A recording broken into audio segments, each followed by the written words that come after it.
on, carry on. You're going to make an announcement in my ear. I will in a minute, yeah. If you don't stop talking. No, I'm just kidding. I'm just kidding. I'm just kidding. I'm kidding. He always does that. It's just. He's basically. I don't know if you know. I know him, right? He's basically here just to get a girlfriend. Ah, that explains him and the bike. It's a good idea, isn't it? He looks like really nice and everything. Yeah. He's not. He's just here for a girlfriend. I've seen him do it before. Is that your chat plan? By the way, I'm going to be playing around with what you're doing, and you're okay with that, aren't you? I might be a bit challenging as well. Okay. And the reason why you shouldn't be challenged as well. Do you agree?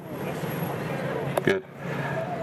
Now, ladies and gentlemen, there's always one, isn't there? There's always one that's like comes out here with a bike with a slightly tatty sign that says really positive things. There's always one, isn't there? Do you know what I mean? Now the thing is, I don't know if you know, but this guy here, to be honest, I've known him for quite a while. He's actually just trying to get a girlfriend, basically. He doesn't really believe in any of this injustice and poverty and suffering. He doesn't care about it. He doesn't even care, for example, that 21,000 people die every day from starvation, and we probably throw enough food away that could feed them all. Wow, that's... he doesn't really care about that. He's just here to get a girlfriend. So, and he doesn't care about the fact that basically poor people are basically paying much more than rich people for everything. Which is a bit weird, isn't it, when you think about it? A bit strange that the people with the least money pay the most for everything. So for example, just to live somewhere, the people with the least money pay rent, which is more than you pay for a mortgage, and you end up with a house at the end. How does that work exactly? Now that you might think is wrong and immoral and leads to suffering and problems and ill health and stress, but this man here, he's just trying to get a girlfriend. He doesn't really believe any of that. He doesn't care about the fact that the rich are going to get really rich. And the really rich are going to get even more. They're going to get about 5 more reallys. If you're really rich, you'll be at least 10 reallys by the end of the next 5 years. And if you're really poor, you're going to get 5 more reallys by the end of the next 5 years. He doesn't really care about that because he's just here to get a girlfriend. Anyway, I wanted to look at this. Let's have a little look at this, ladies and gentlemen, a little look at this sign here. Let's make it a priority of human society to fight suffering and injustice. Now, what this lovely young man may not have thought through, is that there's neurolinguistic programming in there that he's not aware of, right? So for example, if I was to stand here and say, we need to fight pornography, especially the type that makes women into sex objects and makes their breasts really important to the man more than their brain and their soul, if I was to say that, obviously you'd all start thinking about the pornography and the women and the breasts, wouldn't you? Right? So what we'd like to know is we need to change the words. What would you change it to? How would you change the words? Somebody join in. What would you say? Instead of fighting suffering. That's a trick, isn't it? Fighting. Why are you fighting anything? Do we need to be fighting at all? Anything? No? Good. So what would you say? What should it say there instead? What would your idea be? Unite. People unite. People unite. Just stick with the people unite bit. Yeah? You see, the problem is, if you first put the word suffering and injustice up there, that's what people's subconscious mind is going to be focused on. Here, save lives and maximise well-being, happiness and fulfilment for everyone. Everyone? What, even this chap here? No, not here. I'm not talking about you. No. Like, maximise fulfilment and happiness for everyone. I think that would be quite difficult at this stage, and not a lot of very happy people here. There'd be a lot of hard work. Look at this chap here. Maximise his happiness. I mean, I don't know. Odds against that one, aren't they? Madam, can I maximise your happiness? I'm here to maximise your happiness. What would you like me to do? Sounds well done. How can I do it? You're Christian.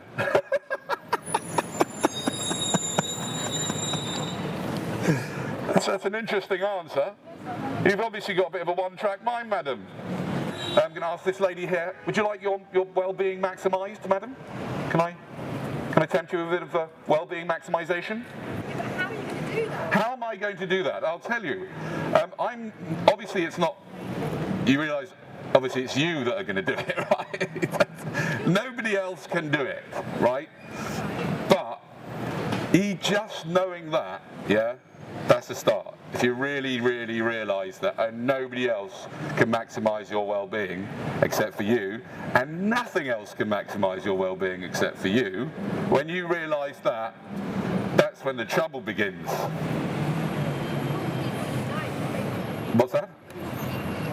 I'm calling people. You're together, right? Are we together? I think, isn't everybody together? I don't know. Are you together, you two? Yeah. Yeah? What with him? Yeah, for the people. Well, for the people. You are the people. Exactly. You see, we're all together. No, I mean, I am together, but I didn't know he was going to be here. When you get to the crux of your desire to start with a megaphone. You're trying to get to the crux of my desire to stand as a megaphone. Right, so I'm not getting through to you because, don't forget, this is about maximising your happiness. You understand that? What's your name? What's your first name? Helen. Helen, do you actually want your happiness maximised, or do you want to stick with what you've got? I don't know, because I think maybe life. You don't know. Happiness is a little bit overrated, right? Because you've got a hierarchy problem. Sorry, say that again? You're not letting me talk because you're on with the megaphone, so you think you're superior. Okay, so I'm not letting you talk. Why don't you come and borrow the megaphone? Come. Don't be shy, don't be shy. Come. I'll come and sit next to you then. Hold on. Okay. Okay, you don't have to. Yeah, go on. No, I'm trying to get to the crux of why you're sitting here, what your political agenda is, basically. Okay. And what I'm saying to you. You're trying to say that like my desire isn't mine, and I shouldn't think about the other, and I should be like this, this like independent being who like traverses on my own track, has my own obligations, right? Yeah. But then you're talking about like people unite. We can't negate the fact that we're all social beings. We're like a collective society. So it's like. I don't know, I just find it really interesting, this like dynamic of standing here with a megaphone, trying to communicate something, but your message is a little bit unresolved, I feel, or like. Well, and I agree with you. I agree with you. It's kind of unresolved because the messages that I portray in what I do, which you can call art or you can call whatever you want, right? Are varied and change according to where I'm at and what's going on around me. Okay? So, but exactly. And right now, what I'm saying, and I'm really talking to myself here, is that we have been habituated with some very, very unhelpful habits. And one of them, I can say from my own experience, is obsession with trying to find out what's going on for everybody else. Right, yes. Right? Yeah, fair enough. And I agree with that's an avoidance technique to actually just keep on looking what's going on with me. Yeah? So I'm saying that to maximise your well-being, that has to become, as far as I know, that has to become a priority. I agree, but then don't you think that the people who are doing that, who have prioritised their own well-being, are the psychopaths in power? Okay, no, that's a good question. Then we have to come and, it so often boils down to words and what we mean by them. And so many people have different, it's so ambiguous, the language, right? But I'm not talking about that type of well-being. I'm not talking about taking care of making sure you've got a massive house and a yacht and all the external trappings. That's not well-being. They think that their well-being will be accomplished through, those commodities. So they've ignored the poverty and the injustice in the world in order to establish that. So yes, they have, but I'm not talking about that type of well-being because that's not, if I'm not mistaken, what you really want. Well, you want a wholesome well-beingness.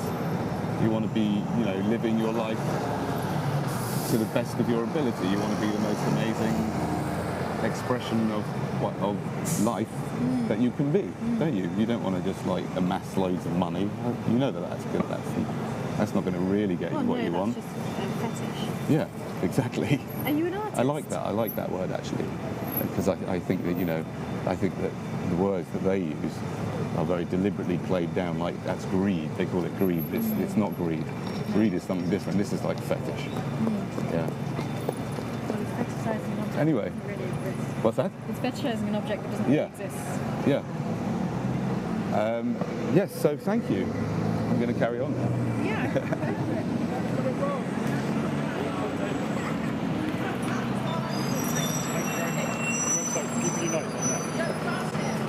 the best.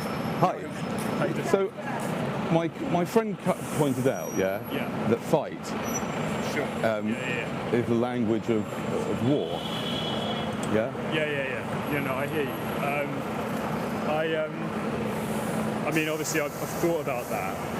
I'd say, obviously, like, you know, I'm a pacifist. This is about creating peace.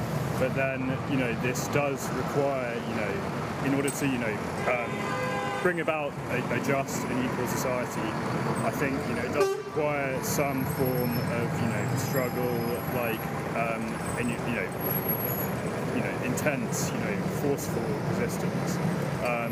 And so that's why, I mean, it says the word, like, you know, in order to get rid of suffering and injustice, we know we possibly need to, you know, fight suffering and injustice. I think we understand what you mean by it. I guess the thing that I sort of strikes me as, like, this fight suffering and injustice, or the war on terror, or the war on drugs, you know, it sounds like the same sort of language as the people who I imagine that you're kind of going against. It seems like the sort of thing that you'd see in a newspaper article. Like perhaps a more loving suggestion might be resolve suffering and injustice, or find a solution for suffering and injustice. Create justice, create create justice, or create well-being. As you say, maximize well-being and happiness. Like that, I think is much more powerful than fight suffering. I mean, say I was suffering. Say I was suffering right now. How would you fight it? You know, would you fight it, or would you sue to cure it, or soothe it, soothe suffering and injustice? Like all these words, when you hear them, it makes you feel better. Whereas fight suffering, fight injustice, it makes me feel like it's more part of the problem than it is the cure. I would say I know personally a lot of, like, communities of resistance, like, who, you know, this thing genocide basically in Africa, South America, Asia, and as well as, you know, in Europe and other parts of the world, who would use the same language. They don't have, like, you know, so I mean, just because, like, some people would use certain language. It's resistance. It's not helping cure, it's resisting. Mother Teresa apparently said, you know, she'll never go to an anti-war rally, but, you know, invent a peace rally, and she's there with bells on, you know. Sure. And I think these slight little things in language make a really big difference. One thing I was going to say is even this language, like, you know, soothe and resolve suffering. I know that a lot of people, like, do get put off by that kind of language because they sort of see it as, like, well, you know, it's not really doing anything serious. It's a bit sort of fluffy and, like, it's not really sort of acknowledging, like, you know, the serious struggle that a lot of people are in. You're absolutely right. That's exactly the point. I think you know, I don't think anybody knows, right? Sure. And I think it's great what you're doing. And personally, if I was doing that, I'd, like, get a big sign like that and just walk around inside shops and things with it. Yeah, but you'd do that for a different reason than he's doing that.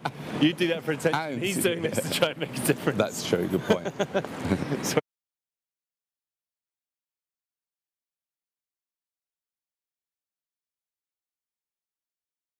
So it's like a charity declaration, petition and pledge about how, as long as only such small numbers of people are able to do enough to fight the suffering and injustice in the world and the structural causes of the problems, we're never going to get far enough. And we need influences on people's thought and behaviour, like the media and education systems, to prioritise motivating people to fight the suffering and injustice, and, you know, getting people to see all the other benefits this action could bring to everyone's lives. And that's actually by, you know, prioritising, facilitating, you know, complete freedom of speech, thought and behaviour, as, you know, in terms of, you know, enabling people to have autonomy to find their own solutions, insofar as they don't obstruct anyone else's ability to find their own solutions as well. Because pretty much everyone agrees we need to make these changes, to make it the priority of human society to fight suffering and injustice. But people are coerced into believing that these changes are impossible, or that no one else wants to do this. So hopefully, like, with enough people showing each other their support for these ideas, it'll help facilitate this mobilisation of people and, you know, help sort of make spaces for these dialogues to happen in the mainstreams of all of society. You know, people to, like, work out collectively how we can make it the priority of human society to fight suffering and injustice and to maximise well-being, happiness and fulfilment for everyone. And, you know, sort of, you know, step by step, you know, work out, you know, you know, different, you know, how to change all the, you know, the structures and systems which, you know, may cause problems, and how to, you know, create alternatives and solutions which are better. For example, I think a lot of what this is about as well is about how you know, it could help a lot if people could acknowledge and act on the massive amount of evidence there is to show that the most effective ways for people to become happy and fulfilled can be for people to, you know, benefit other people, develop better human relationships, community and solidarity, and to, you know, fight suffering and injustice. And you know, alongside that, it's like, you know, there's so much evidence to show that, you know, the kind of, you know, dominant ways of behaving and living, which are kind of people are kind of, you know, have to go along with, when, you know, ranging from consumerism to sort of the kind of, you know, jobs people have to do, just don't bring happiness and fulfillment effectively at all. And so therefore, like, people can potentially, like, harness drives for happiness and fulfillment to motivate themselves to, you know, do more to benefit other people, you know, develop better human relationships, community and solidarity, and fight suffering and injustice, but also, you know, hopefully, like, just try and play a part in, you know, working out, you know, how we can get from here to there, how we can, you know, start to change these, you know, the structures and systems and behaviours which cause so many problems. But also, you know, so just start making spaces for, you know, for people to collectively work out, you know, how we can do these things. Right. Thank you. Yeah. And peopleunite.net is the place to go. Yeah, absolutely. Sure. Lovely. Can I also suggest that for marketing, have you ever thought of having, like, a topless woman come and help along? No, absolutely not. No? Because I see that as, no, you're not one of those. Objectifying women, and that's a horrible, evil, like, yeah. I know, it's terrible. Shame on me. I'm embarrassed. I don't know what even got in, how that even got into my mind. How about if we got Danny to get his top up? I mean, maybe that would like change the balance if we were objectifying men, and a very attractive one. Sorry. Thank you. My daughter's told me many times that she thinks I'm ugly. Oh. It's okay. It's okay, because no, it's okay. Oh. No, it's okay, because of all the bad things about myself, I don't think God made me ugly. I think He made me quite all right. I'm quite all right with how I look. So she's just trying to get at me for all the bad parenting. Fair enough.